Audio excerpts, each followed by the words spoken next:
परम सच्चिदानंद घन आनंद समुद्र प्रेम समुद्र ज्ञान वैराग्य भक्ति ऐश्वर्य अनंत शक्तियों के स्वामी प्रभु श्री कृष्णचंद्र जी समस्त देहधारियों को ऐसा अमृतमय उपदेश कर रहे हैं। यदि इस उपदेश को श्रद्धा विश्वास पूर्वक श्रवण किया जाए, एकाग्रता पूर्वक मनन किया जाए और अपना जीवन बना लिया जाए, अपनी धारणा में उतार लिया जाए, तो इसी जन्म में आत्यंतिक महासुख को प्राप्त हो जाए। तो आप कल्पना भी नहीं कर सकते किसे कहते हैं आत्यंतिक सुख। हम जो प्रेम को बड़ा दुर्लभ समझते हैं कि प्रभु से प्रेम करना बड़ा दुर्लभ है, बस उसका कारण ये नानात्व है, ये माया है। देखो, वही प्रेम जब जगत में वस्तु व्यक्ति स्थान में होता है तो हम उसी को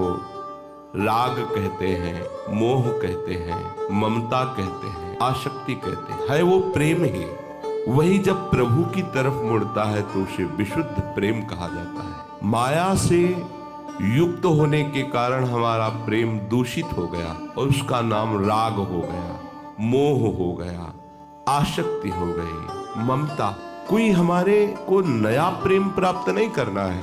ये जो राग है, मोह है, ममता है, आसक्ति है, ये प्रेम ही है, पर असत से होने के कारण ये बंधन कारक बन गया। प्रेम में कितनी सामर्थ्य सहने की है। माता पिता पुत्र में आसक्त है, कोई स्त्री शरीर में आसक्त है, कोई पुरुष शरीर में आसक्त है, कोई किसी व्यसन में आसक्त है, कोई किसी स्थान पे आसक्त है, सब आसक्ति में डोल रहे हैं। हमने एक दृश्य देखा कि एक कुतिया के बच्चों को काला नाग उसके समीप जाना चाहता है, पर वो जो माँ है उस बच्चों की, वो आगे खड़ी हो गई। सांप उस पर फन मारता है, कोई परवाह नहीं, अपनी मृत्यु का भय नहीं, उसे डरती है वो, पर वो अपने बच्चों के पास नहीं जाने दे। कितनी आश्चर्य की बात है। एक मोह में, ममता में इतनी बड़ी सामर्थ्य कि अपने प्राणों को न्यौछावर करके भी जिससे ममता हो गई है उसकी रक्षा करना चाहिए। पशु है वो, उसको ज्ञान नहीं है, पर